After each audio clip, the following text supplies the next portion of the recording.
La justice française vient de trancher dans l'affaire qui oppose Grand Corps Malade et Fabien Lecoeuvre. Pour rappel, Grand Corps Malade avait répondu en chanson aux critiques de Fabien Lecoeuvre sur Oshi. La guerre est déclarée entre Grand Corps Malade et Fabien Lecoeuvre. Il y a 2 ans, au micro de la web radio indépendante Armada, l'attaché de presse et chroniqueur avait suscité un véritable tollé sur les réseaux sociaux, après ses propos très choquants sur la chanteuse Oshi. Quand est-ce qu'on va nous sortir des filles sublimes?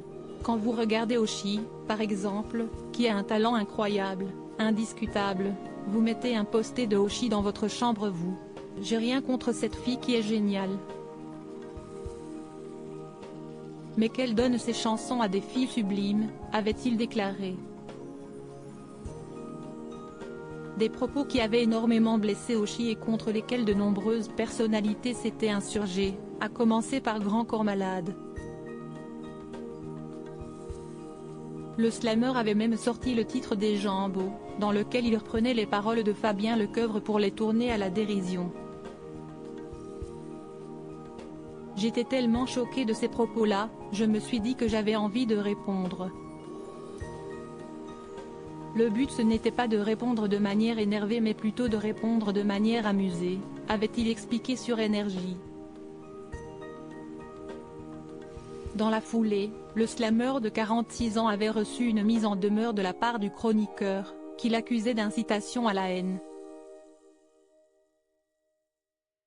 Fabien Lecoeuvre a fait appel de la décision de la justice déterminée. Fabien Lecoeuvre avait finalement attaqué en justice Grand Corps Malade pour violation de son droit à la voix, l'accusant d'avoir utilisé sa vraie voix dans son titre.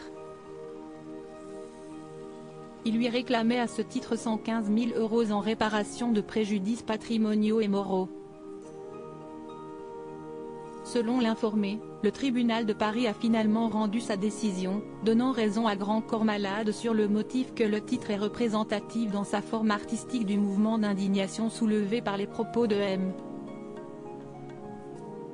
Lecoeuvre et contribue, par le dialogue qu'elle a cherché à instaurer avec l'auteur des propos polémiques, à la question d'intérêt général relative à la lutte contre toute forme de discrimination. Un verdict qui a particulièrement agacé le chroniqueur. Je ne pensais pas qu'en faisant une interview j'enregistrais en même temps un disque. Fabien Lecoeuvre affirme également que l'artiste aurait touché au moins 1 million d'euros grâce à sa chanson. Si cet argent était donné à une association, je n'aurais rien dit, mais ce n'est pas le cas, a-t-il ajouté.